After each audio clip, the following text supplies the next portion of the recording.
Bienvenidos seamos todos nosotros a una nueva predicación dominical de Paz Divina. Qué bueno que estamos juntos y que podemos disfrutar de la palabra de nuestro Señor Jesucristo. La predicación del día de hoy se titula Resurrección y está basada en Marcos capítulo 12, versos 18 al 27. Dice el texto del Evangelio de Marcos: Entonces fueron a ver a Jesús algunos saduceos. Estos dicen que los muertos no resucitan. Por eso le presentaron este caso. Bien, estamos en el patio del templo. Jesús anda paseando por allí y los líderes, la cúpula religiosa, política, gobernante del pueblo de Israel, ha enviado a diferentes grupos, 2 grupos, para tratar de atrapar a Jesús. Y pues como que no han funcionado muy bien. Pues ahora van ellos personalmente, o sea, los saduceos, que son los que controlan el templo, que son los representantes de los sacerdotes. Bien, ellos dicen que los saduceos era la religión de los sacerdotes, que controlaban el templo de Jerusalén con sus elaborados rituales. ¿Okay? La religión de los saduceos era la religión de los rituales en el templo. Bien, su contraparte, los fariseos, eran la religión de los fanáticos tradicionalistas, que controlaban las sinagogas y se pavoneaban de su estricto cumplimiento de reglas de vida. Históricamente es más antigua la religión de los saduceos, que es heredera de la tradición sacerdotal que viene desde muy antiguo. ¿Okay? Cuando el pueblo de Israel regresa del cautiverio en Babilonia y reconstruyen la ciudad de Jerusalén y reconstruyen el templo, entonces surge la religión de los saduceos. Básicamente es Esdras quien estructura y le da vida a esta religión de los saduceos, de los sacerdotes del templo, ya no al estilo de la época de Salomón o David, sino ya con todo lo que trae Esdras, que es básicamente una religión todavía más ritualista. Pues bien, esta es la religión más antigua, o sea que ya tiene un poquito más de 500 años para cuando Jesús aparece en escena. Los fariseos surgieron después, bueno, no después exactamente. Resulta que cuando el pueblo de Israel fue expulsado, primero las tribus del norte por el imperio asirio, que invadió el territorio del norte y expulsó a los israelitas por todo el mundo. O sea, ellos tuvieron que huir fuera del territorio de Asiria, y esa es la primera diáspora, o la primera expansión, o la primera dispersión del pueblo de Israel. Después, Nabucodonosor, al frente del gobierno de Babilonia, invade Jerusalén, destruye Jerusalén y se lleva a los judíos al cautiverio en Babilonia. Pero a diferencia de los asirios, que solamente dispersaron al pueblo, lo que hizo Nabucodonosor fue que concentró a la población en un barrio a las afueras de Babilonia. Ahí les dio un territorio para que allí construyeran sus casas y formaran una especie de colonia judía. En aquella época, Nabucodonosor fue creando colonias de cada uno de los pueblos conquistados.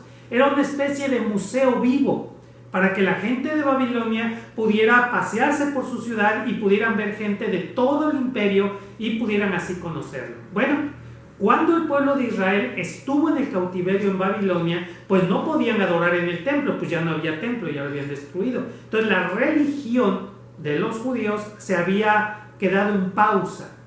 Entonces a alguien se le ocurrió, no tenemos los datos así exactos, pero parece que de forma muy espontánea a la gente se le ocurrió empezarse a reunir, ¿verdad? O sea, eran reuniones totalmente informales, independientes, libres, espontáneas. O sea, tú le decías a tu vecino: oye, pues vente a la casa los viernes en la noche, ¿verdad? Aunque sea para el sabbat, ¿verdad? Y luego decidieron mejor hacerlo el sábado en la mañana, ¿verdad? Y vamos a reunirnos, ¿verdad? 2, 3 familias aquí en la casa, y pues nos ponemos a cantar los salmos que nos recordemos, ¿verdad? Y pues seguramente de entre todos los familiares, pues alguien podía tener en su posesión algunas escrituras, de las antiguas escrituras de la Torá, y las leía para todos los demás. Y seguramente alguien ya de edad, ¿verdad? De los ancianos de la congregación que se formaba allí, pues les platicaba alguna historia o les explicaba algo de la época de Moisés o de David o de Salomón, algo así.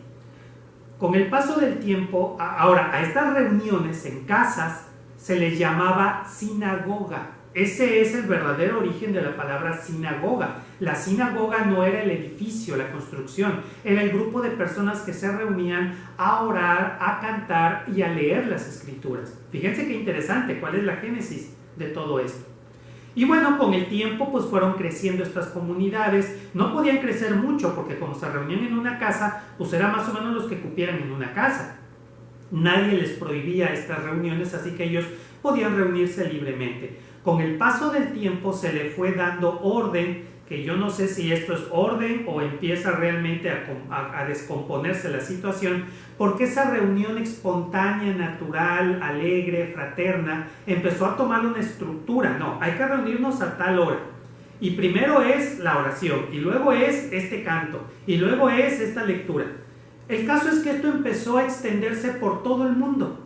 O sea, cuando los judíos viajaban de una ciudad a otra y se encontraban con una comunidad de judíos en otra ciudad del mundo, pues rápidamente compartían la idea. Cuando los judíos regresan del cautiverio de Babilonia a Jerusalén y reconstruyen el templo, pues básicamente bajo el mandato de Esdras, claro, esto no está en la Biblia, pero básicamente bajo el mandato de Esdras se restablece el ritual, comienzan nuevamente los sacrificios y alguien ha de haber dicho, bueno, las reuniones en casa ya no son necesarias, ya tenemos restaurado el templo y el ritual. Sin embargo, muchísimas personas se habían acostumbrado a esas reuniones y dijeron queremos seguirlas teniendo. ¿Okay? Entonces surgen los fariseos, que significa separados para purificarse. ¿Okay? Estas personas no rechazaban el ritual. Fíjense, no es que fueran dos religiones encontradas, porque todos los fariseos seguían, hasta la época de Jesús, seguían yendo al templo y cumplían con los rituales y los sacrificios y todo. Pero ellos consideraban que además de esos rituales, era necesario las reuniones de los viernes en la sinagoga o los sábados en la mañana, la explicación más detallada de las escrituras, y ellos empezaron a inventar una serie de reglas, dizque para llevar una vida más pura. O sea, ellos creían que ellos eran mejores que los sacerdotes en el templo de Jerusalén. El éxito de la religión de los fariseos es que en cualquier ciudad podías construir, bueno, primero se reunían en casas. Con el paso de los años, a alguien se le ocurrió la idea, no tan magnífica, a alguien se le ocurrió la idea de, oye, pues vamos a construir un saloncito, mira aquí en el jardín de la casa, en la cochera, bueno, no tenían cochera, bueno, yo digo, ¿verdad? Pero aquí, mira, construimos, ¿verdad? Una estructura rectangular y todo, pues para que quepamos más y también para que estemos un poquito aislados de las distracciones de la casa, que ya ves que pasan y que están cocinando y todo. Entonces empezaron a crear su estructura exclusiva para la reunión. Con el tiempo la gente empezó a decir vamos a la sinagoga, pero ya no se referían tanto a la reunión de personas, sino al edificio que habían construido. Y por eso es que con el paso del tiempo le empezaron a llamar a esa construcción sinagoga.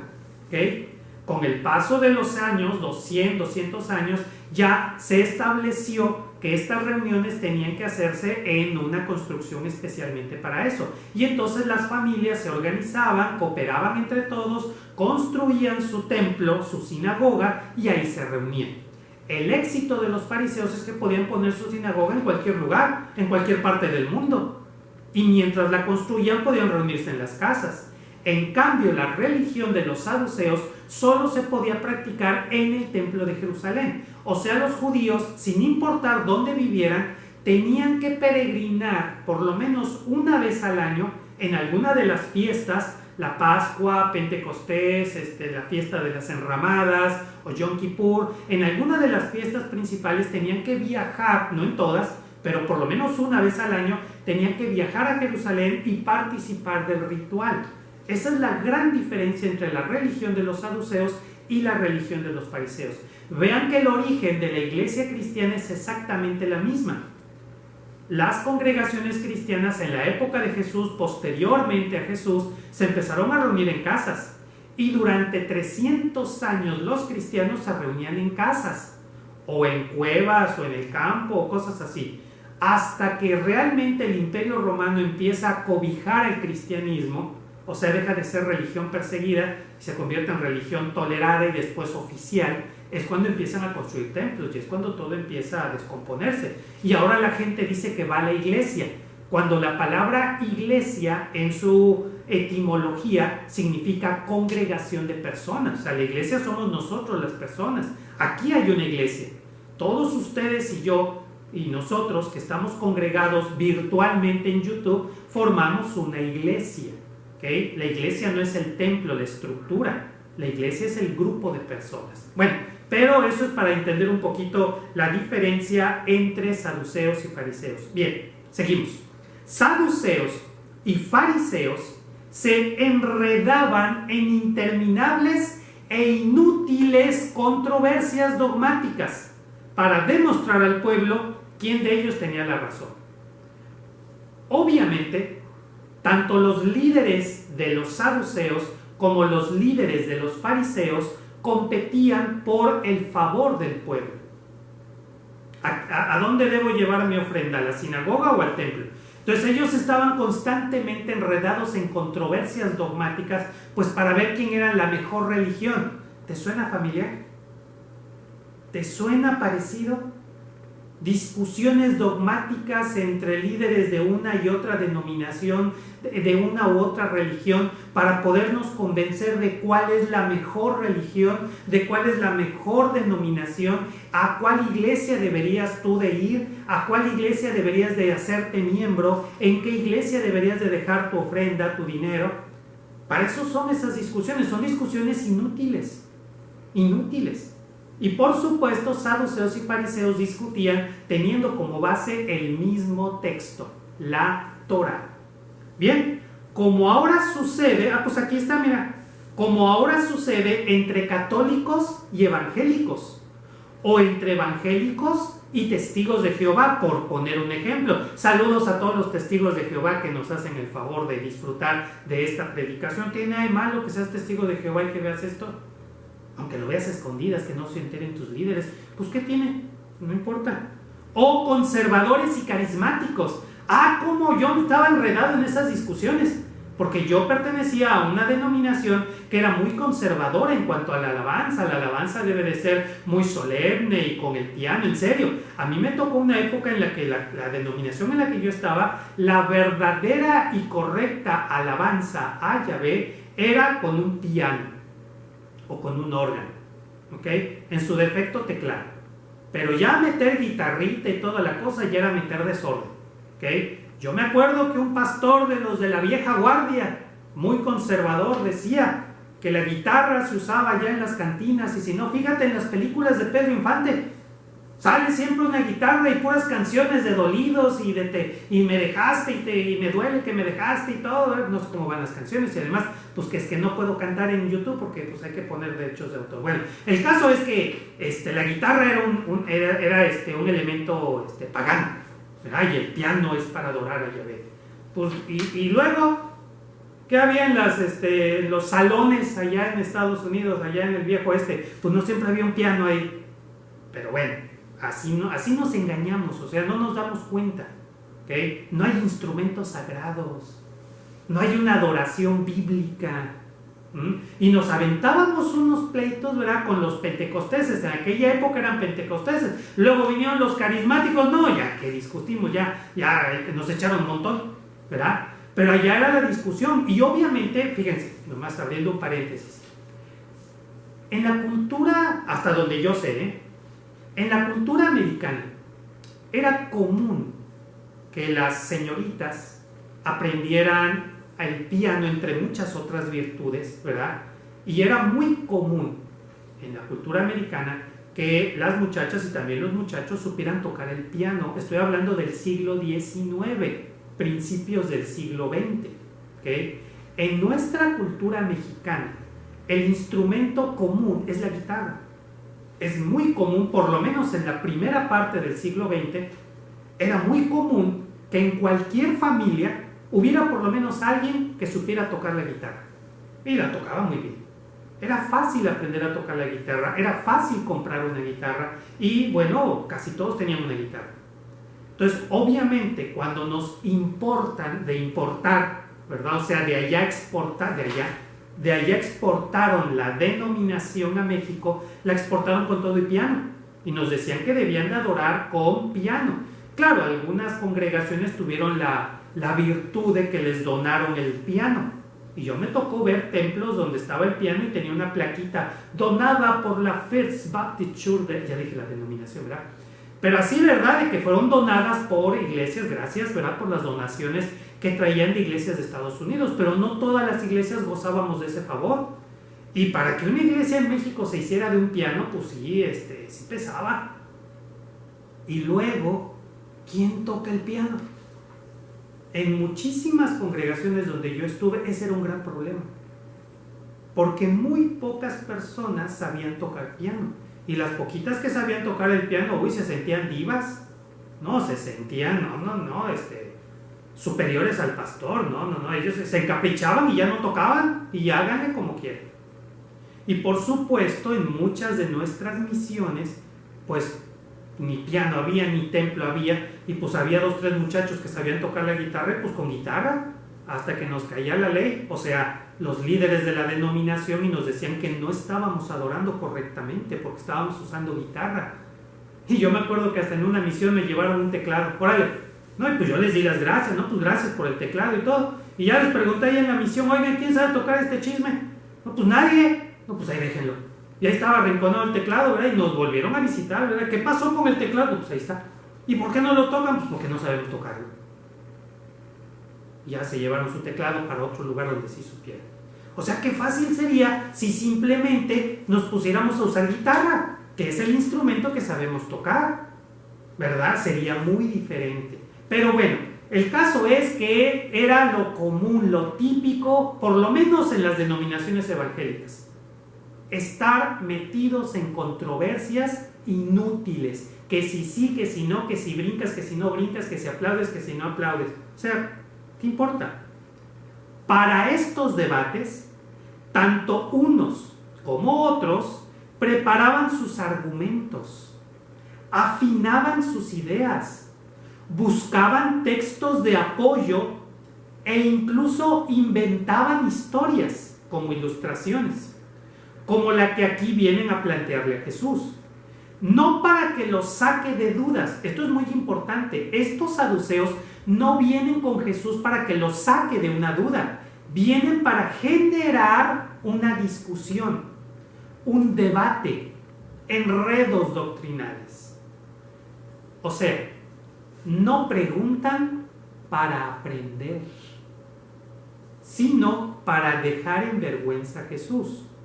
Como ahora sucede con algunas personas que neciamente rechazan el mensaje de Jesús y defienden algún ritual, alguna tradición, algún dogma o alguna religión. Esta historia que nos ocupa el día de hoy nos llama poderosamente la atención a un gravísimo error en el que muchos de nosotros estuvimos metidos. Y los que nacieron siendo evangélicos, pues ¿qué nos quedaba? Nacimos en eso. Fuimos entrenados en nuestras congregaciones para la controversia, para criticar a los de otra religión. Se esforzaban los líderes en convencernos en que nosotros estábamos en la religión correcta y que todos los demás estaban mal. No podían decirnos que los otros también podrían salvarse. No vaya a ser que a nosotros se nos ocurra irnos a meter a otra congregación y entonces esta iglesia pierda membresía. Y con tal de conservarnos en una congregación, fueron capaces de decirnos lo que sea, inventarnos historias, inventarnos mitos, leyendas, y también usar la Biblia. Usar la Biblia para controversia, usar la Biblia para defender un dogma, un ritual, una tradición. Y con eso tú y yo aprendimos a usar la Biblia para discutir. Aprendimos a criticar a las personas por su religión.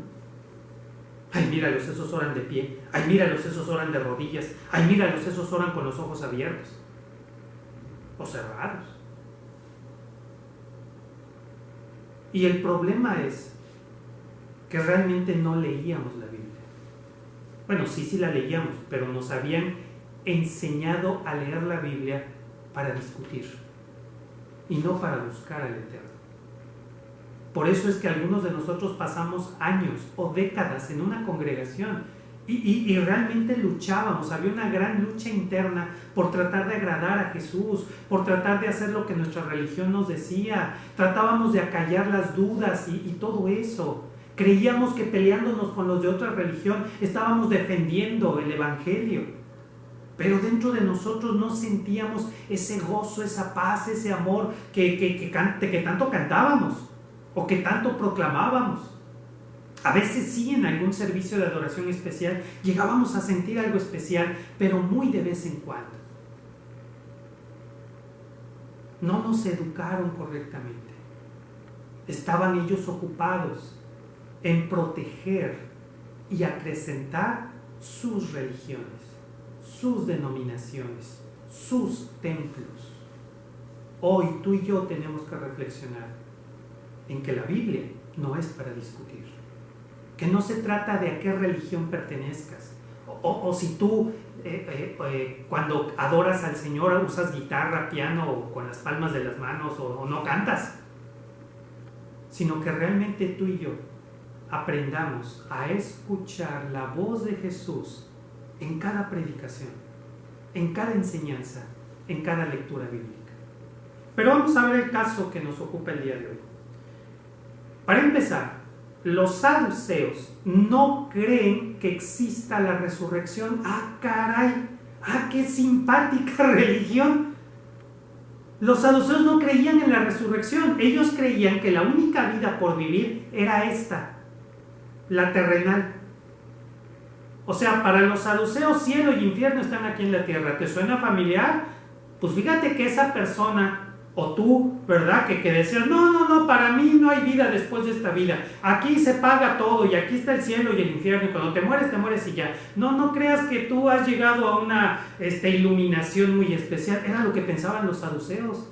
La religión del templo, encargada de los rituales diarios, de los sacrificios y todo, no creían que hubiera una vida después de esta. Ellos creían que la gente se moría y ya, se acabó, desaparecían. Sí creían que existía Dios, pues digo, ya sería el colmo, ¿verdad?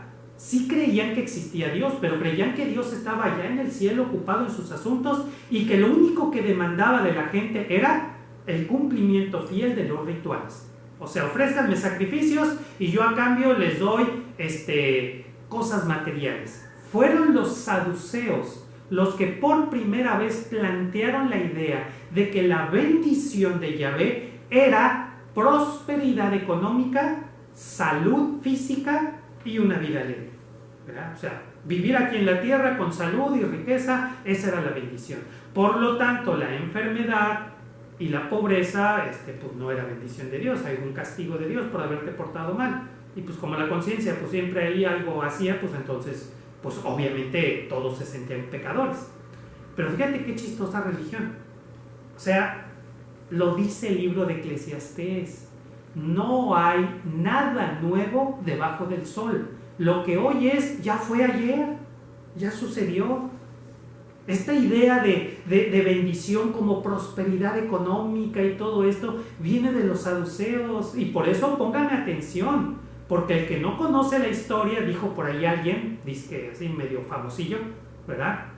Va a volver a repetir los errores. O sea, volvemos a repetir los mismos errores que Jesús condenó, pero como no los conocemos, como no nos enseñan bien la Biblia, pues ni lo sabíamos. Ya los saduceos habían planteado todo esto. Y como les dije, en la práctica, yo creo que muchos saduceos ni siquiera creían en Dios. Oye, haciendo lo que hacen y sabiendo que están engañando al pueblo y enriqueciéndose a costa de las ofrendas y todo, o sea, no tienen conciencia o realmente creen que no van a dar cuentas a Yahvé, o de plano no creen que exista. Bueno, el caso es que ellos no creen en la resurrección.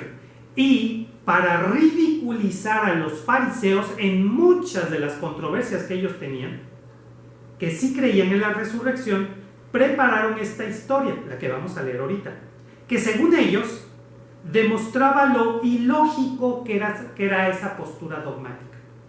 Los fariseos sí creían en la resurrección, pero ahora sí que ellos se fueron al otro extremo, porque los fariseos creían, pon atención, porque algunos de los que están sentaditos viendo este video también piensan lo mismo, o sea que has asumido una doctrina farisea y tú ni supiste.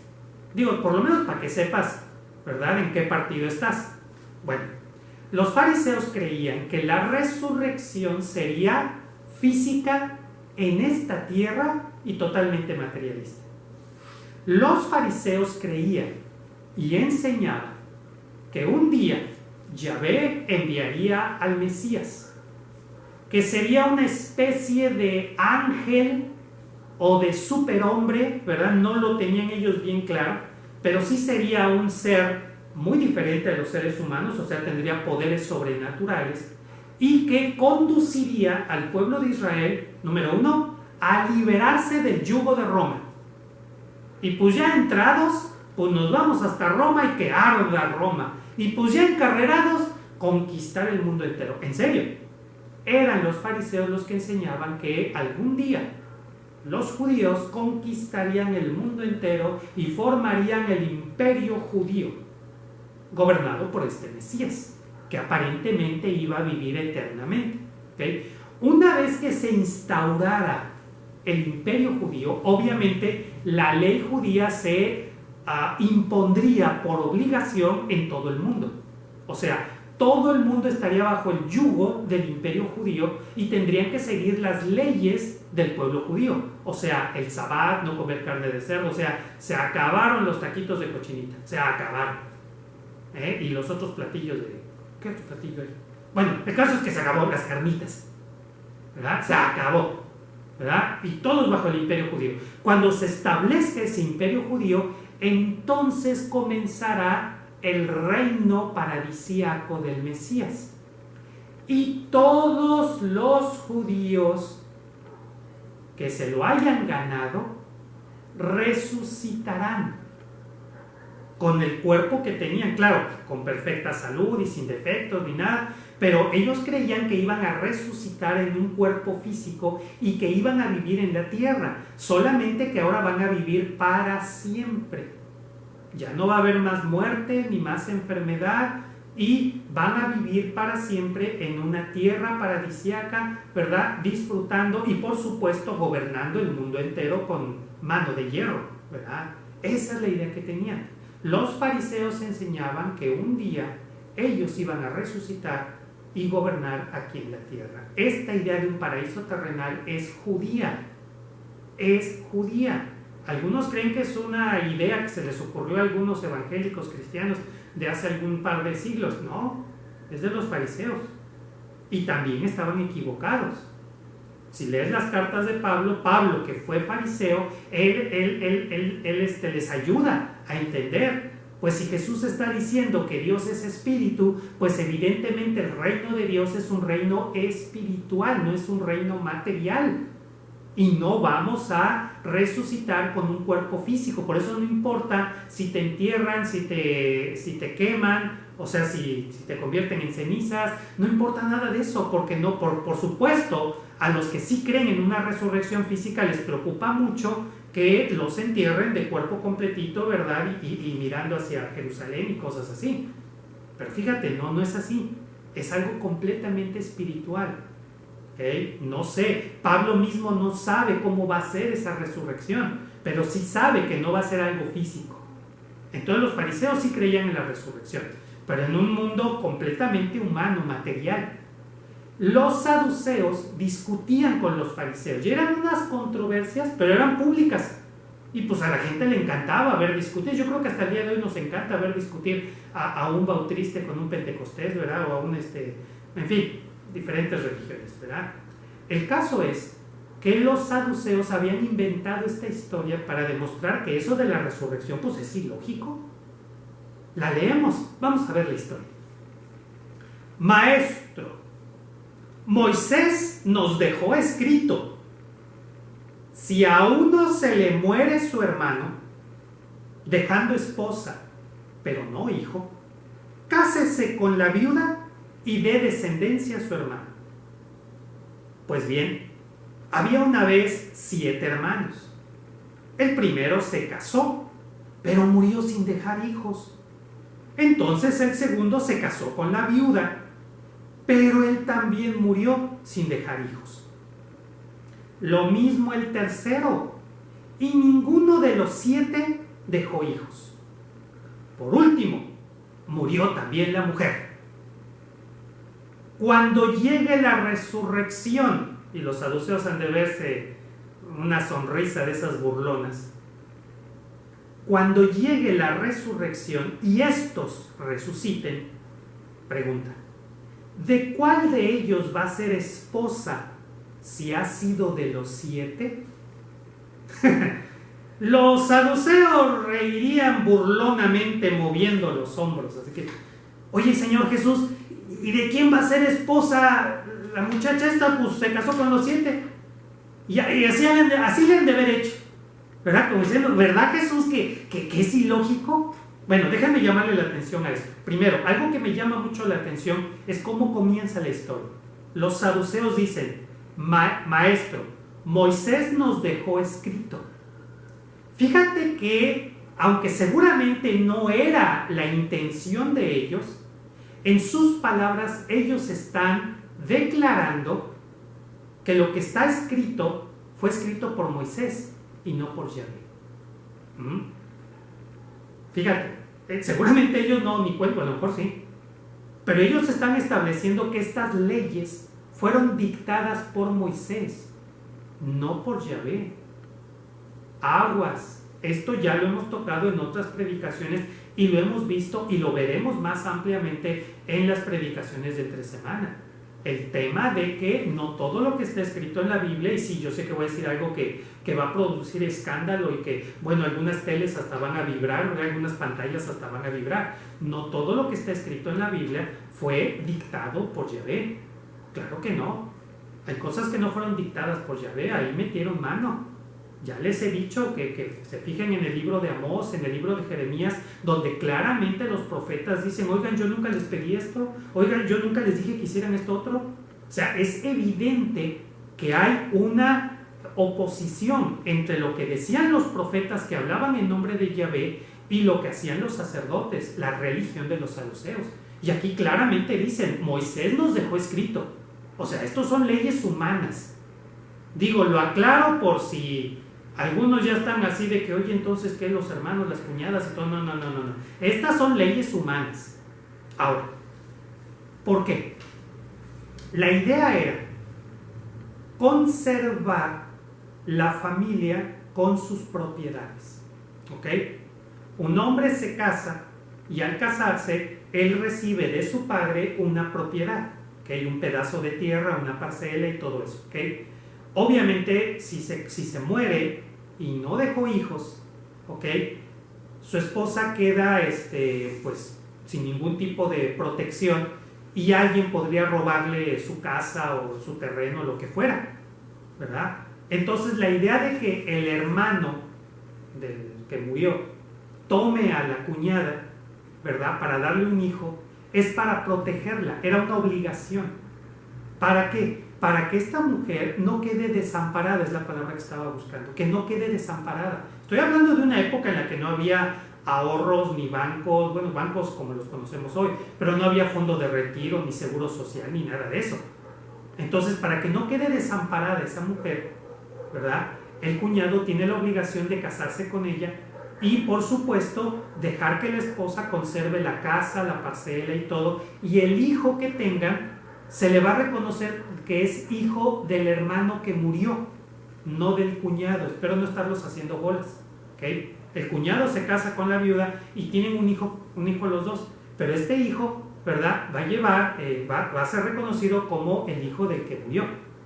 para heredar los bienes y evitar que un miembro de la familia acapare la riqueza de los demás hermanos, y también para evitar que haya viudas y huérfanos por la calle mendigando pan. O sea, la idea era proteger. ¿Ok? Bien. O sea, no vamos a entrar en más detalles, pero obviamente la idea de esta historia es algo increíble, ¿verdad? O sea, esta pobre mujer se casa con un muchacho y se le muere el muchacho antes de que puedan tener hijos, y bueno, pues se tiene que casar el cuñado, ¿verdad? Y también se muere. No, ya para el tercer matrimonio ya le decían la viuda negra, ¿no? Pues y los 7 se mueren. Y luego, bueno, también se muere ella. Entonces los saduceos plantean el problema. A ver, Jesús, ¿verdad que es ridículo esto de la resurrección? Porque mira, si se resucitan los 7 chamacos, ¿verdad? Y la muchacha, pues ¿de quién va a ser esposa? Los 7 fueron maridos de ella, y luego ¿quién? ¿Cómo va a quedar ahí? Fíjense, los fariseos, que algunos estarían allí presentes, observarían expectantes a Jesús para escuchar lo que respondería. O sea, ¿de qué lado estás, Jesús? ¿Del lado de los saduceos o del lado de los fariseos? Jesús seguramente habría movido la cabeza de un lado a otro y quizás pensó: ustedes no saben nada. Jesús seguramente movió la cabeza. Ay, saduceos tenían que ser. ¿Pero quién más? Dice el texto: Jesús les contestó: ustedes están muy equivocados por no comprender las Escrituras ni el poder de Dios. Punto. ¡Wow! Primero lo primero. Jesús les aclara a los saduceos su error. Ellos estaban equivocados en su sistema doctrinal. O sea, todo lo que creen está equivocado. Su religión es un desastroso error. Eso es lo que está diciendo Jesús. O sea, para empezar, ustedes están equivocados. La forma en la que Jesús dice esto, gramaticalmente, es esto. O sea, no están equivocados en lo que le están planteando, sino en todo su modelo de pensamiento. O sea, toda la estructura de la religión de los saduceos, con sus sacrificios, con sus rituales, con sus prescripciones, es un error desastroso y garrafal. La causa es, y fíjate cuál es la causa, que no comprenden las Escrituras. Dicho por Jesús. O sea, las leen, sí, pero en la superficie, así por encimita, solo para buscar rituales que justifiquen su religión. Creen que cumpliendo con los ritos ya han agradado a un Dios ajeno a este mundo y lejano de ellos. Usar las Escrituras para justificar nuestra religión y mantener a la gente en nuestra religión. No conocen las Escrituras. El gran error de muchísima gente de todas las religiones, y todas son todas, es que no conocen sus Escrituras. Estoy hablando de los cristianos que no leen su Biblia. Hay cristianos que discuten porque no, es que ustedes les quitaron libros a su Biblia. No, ustedes tienen libros de más en su Biblia. Lean la Biblia. A ver, tú dices que tienes más libros en tu Biblia, pues lee esos libros. Tú dices que tienen menos libros en tu Biblia, pues lee los que tienes. A final de cuentas, ¿qué importa si tienes más o tienes menos? Lo que importa es el Nuevo Testamento, ¿o no? Lo que importa es Jesús. Están discutiendo por libros del Antiguo Testamento. Lo que importa es el mensaje de Jesús. Primero entendamos el mensaje de Jesús. Luego ya se ponen a ver si este o aquel o... En fin, eso a los cristianos. ¿Cuántos musulmanes leen el Corán? Leerlo, no recitarlo de memoria. Y las otras religiones, que no voy a meterme porque no me acuerdo bien de sus libros sagrados, ¿cómo se llaman? Pero si las leyeran, de cada religión, llegarían a una verdad absoluta: el amor. el amor al Eterno, el amor entre nosotros. En serio, llegarían a eso, de donde vengan. O sea, el problema es que no conocemos las Escrituras. Ese es el problema. Para ellos, para los saduceos, Dios está ausente de sus vidas cotidianas. Fíjate, solamente quiere que las personas cumplan con rituales establecidos. ¿Y sabes qué? Aún quedan muchos que piensan así. Los ritualistas hacen mucho daño. No es cosa de que, ay, déjenlos, hermano, total, ellos así son felices. No. Los ritualistas hacen mucho daño y no ayudan en nada para encontrarnos con Dios como nuestro amado papito. Son un estorbo. Claro, no se trata de ir y perseguirlos, no. Se trata de que entiendas que cuando introduces a tu vida rituales, supersticiones, lo que estás haciendo es poniendo obstáculos en tu búsqueda de Dios. Además, dice Jesús, desconocen el poder de Dios. Para ellos, muchas cosas les resultan imposibles. Y si no las pueden entender, entonces concluyen que no existe. ¿Qué tal? Si no puedo entenderlo, no existe. No, ahorita que Dios haga esto, no, eso es imposible. Es imposible que Dios haga esto. Es imposible que Dios haga esto otro. En muchas denominaciones, en muchas religiones cristianas, los líderes nos dicen que Dios no puede hacer esto o no puede hacer aquello. O sea, dudan del poder de Dios. Dios ya no hace milagros. Uy, si tú y yo le platicáramos todos los milagros, podríamos dedicar toda una sesión de predicación entre semana para compartir milagros, así brevemente, milagros que ya había hecho en nuestras vidas y que los identificamos como milagros. Claro que puede actuar. Y fíjate que es muy interesante que muchísimas personas que solamente buscamos a Yahvé, hemos experimentado milagros de Yahvé, hemos experimentado el poder de Yahvé en nuestras vidas. Y muchos líderes de las religiones dicen que no, desconocen ese poder de Dios. Qué curioso, ¿verdad? Qué curioso. Pero vamos a seguir con la respuesta de Jesús. Cuando los muertos resuciten, los hombres y las mujeres no se casarán, pues serán como los ángeles que están en el cielo. Punto. El gran error es suponer que la vida más allá de la muerte es muy parecida a la actual. Y en esto casi todos los grupos evangélicos se han equivocado. Por lo menos en las ideas que tenían acerca de la vida futura en el siglo XIX, principios del siglo XX.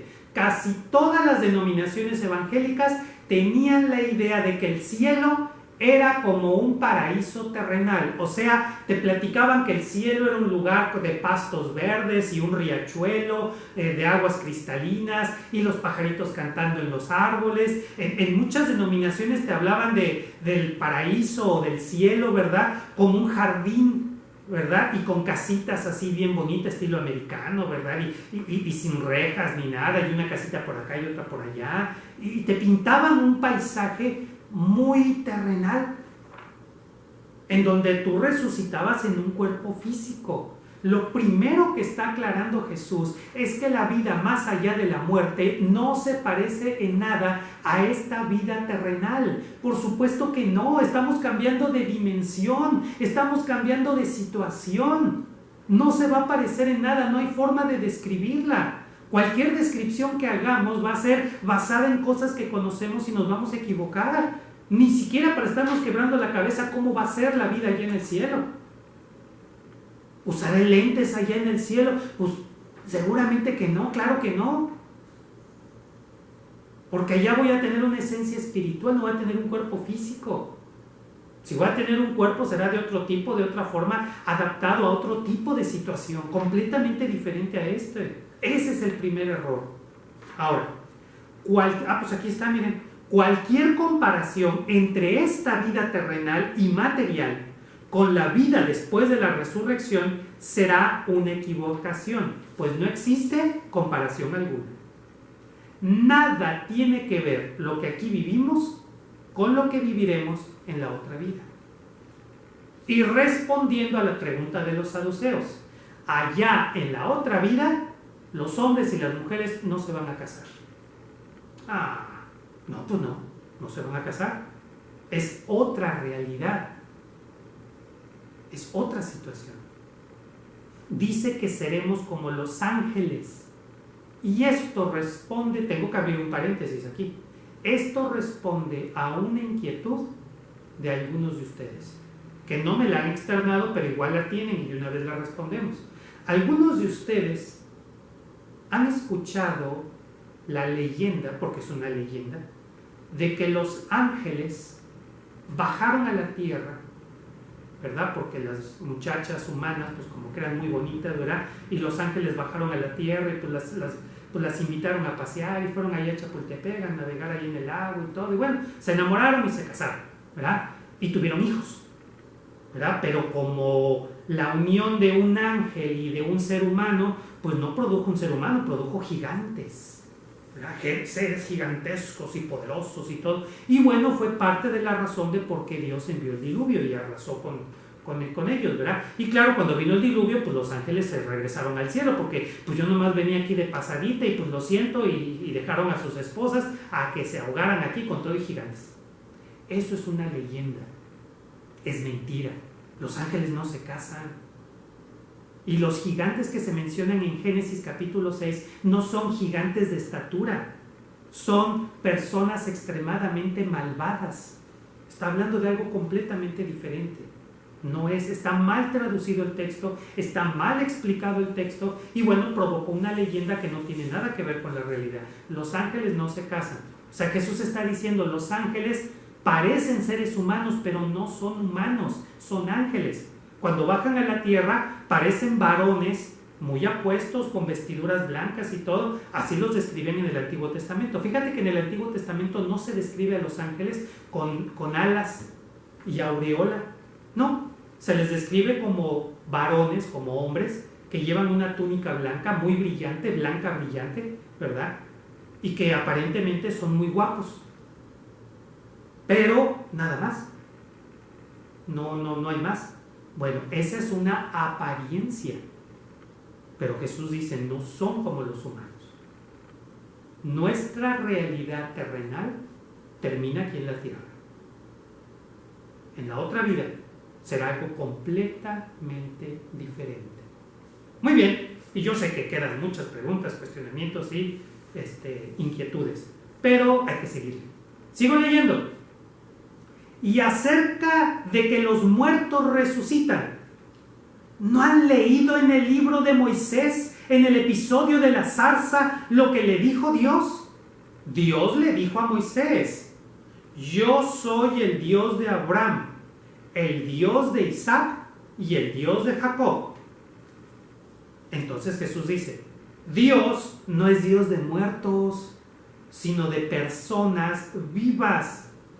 Y termina Jesús diciendo, ustedes están muy equivocados. Punto. Y los fariseos han de haber sonreído con una satisfacción.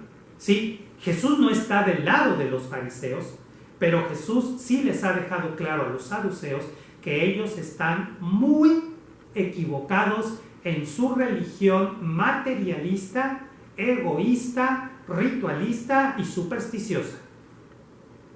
Si existe una vida, sí existe una vida después de esta vida. Y lo que hacemos en esta vida va a determinar nuestra existencia en la eternidad. O sea, lo que llamamos cielo e infierno. El cielo no es como nos lo pintan y tampoco el infierno es como nos lo dibujan. No es así, pero no voy a hablar de eso ahorita. Pero Jesús sí está estableciendo que hay una vida más allá. y que no tiene que ver con esta. Pero además está diciendo algo muy importante. Fíjense, la filosofía griega especulaba acerca de la existencia eterna en función del alma o el espíritu de las personas. O sea, los griegos decían, ¿tenemos alma? ¿Sí o no? ¿Y esa alma es eterna o tiene principio y tiene fin? Ahí era la especulación filosófica. Bueno, Jesús establece la verdad sobre la resurrección en base a la relación con Dios. Fíjate muy bien. La base de la vida eterna es nuestra relación con Dios, no el alma. Aquellos que disfrutan en esta vida de una comunión con Dios, permanecerán siempre en esa comunión, eternamente, saltando todo obstáculo, aún la muerte. ¿Tú tienes una amena conversación con el Eterno? Bueno, esa conversación va a durar para toda la eternidad, tú no te preocupes. Tú platicas con Dios. ¿Tú sientes que Jesús te habla? ¿Tú sientes que existe una interacción entre tú y Jesús, que tú le preguntas a Jesús y Él te responde en una predicación, que tú sientes que Jesús te cuida, te protege, te guía?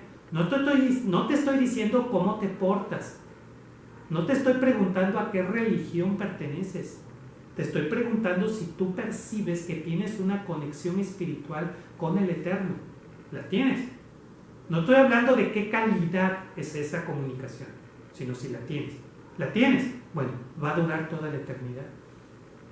Porque todos los obstáculos que vengan, Yahvé los va a ir retirando. Si tú quieres conservar esa comunión con el Eterno y quieres profundizar esa comunión con el Eterno, Yahvé va a quitar todos los obstáculos. No te preocupes, no le tengas miedo a la muerte. No le tengas miedo a lo que hay más allá de la muerte. Lo que hay más allá de la muerte es Yahvé. Y te está esperando con los brazos abiertos, pero desde ahorita ya tienes comunión con Él. Esa es la clave. Se trata de comunión de amor con Dios, no de especulación filosófica. Y el ejemplo que pone Jesús es que Yahvé se presentó ante Moisés como quien convive amenamente con cada uno de los patriarcas. Soy el Dios de Abraham, soy el Dios de Isaac, soy el Dios de Jacob. O sea, lo que está diciéndole Dios a Moisés es: yo convivo con Abraham ahorita, en este momento, mientras estoy aquí en la zarza manifestándome delante de ti, Moisés. Yo estoy teniendo una amena conversación con Abraham. Estoy comiendo y platicando con Jacob. Estoy conversando con Isaac. Eso es lo que etimológicamente quiere decir esto. Y fíjate que Jesús dice que Dios le dijo a a Moisés. O sea que Jesús ratifica que ese texto en el que se describe el diálogo entre Moisés y Dios en la zarza, en el monte Sinaí, eso sí es verdad, eso sí es palabra de Dios. Y Jesús lo ratifica y está diciendo, Dios está diciendo esto. Así que se trata de una conversación con Dios. Y quien comienza a conversar con el Eterno, permanecerá conversando con Él por toda la eternidad. Las grandes tormentas en nuestra vida podrán distraernos, podrán alejarnos, pero al final regresamos a la comunión con el Eterno. Nada ni nadie podrá separarnos del amor de nuestro amado Papito. Ni siquiera la muerte es el final, porque no es un estorbo, es solamente una transición a otra realidad. Una realidad inimaginablemente maravillosa que nos espera más allá. Gracias a Papito. Amado Papito Celestial, ya no tenemos miedo a morir, porque sabemos que seguiremos conversando contigo y que el día de hoy, en medio de las más terribles tormentas de la vida, tú sigues con nosotros, queriendo conversar y dándonos paz. En Cristo Jesús. Amén. Puestos en pie, recibamos la bendición pastoral. Jesús, nuestro buen pastor, nos bendiga con la fuerza vital de su paz, para que aún en medio de la tormenta podamos admirar la belleza de su presencia y confiadamente escuchemos su voz. Sea así cada día para cada uno de nosotros. Shaddai Shalom. Amado Padre Celestial, que nada ni nadie nos aleje y distraiga de esta comunión de amor contigo. Somos débiles, somos frágiles y fácilmente nos distraemos. Como la gallina envuelve con sus alas a sus polluelos, te pedimos que tú nos cobijes bajo la protección de tus alas y cobijados en tu ternura maternal, podamos experimentar el suave perfume de esa paz tan maravillosa que solamente tú nos puedes dar. Gracias por ayudarnos a eliminar de nuestra vida todo miedo y saber que contigo siempre permaneceremos conversando por toda la eternidad. En Cristo Jesús. Amén. Shaddai nos cuida con ternura. Shalom.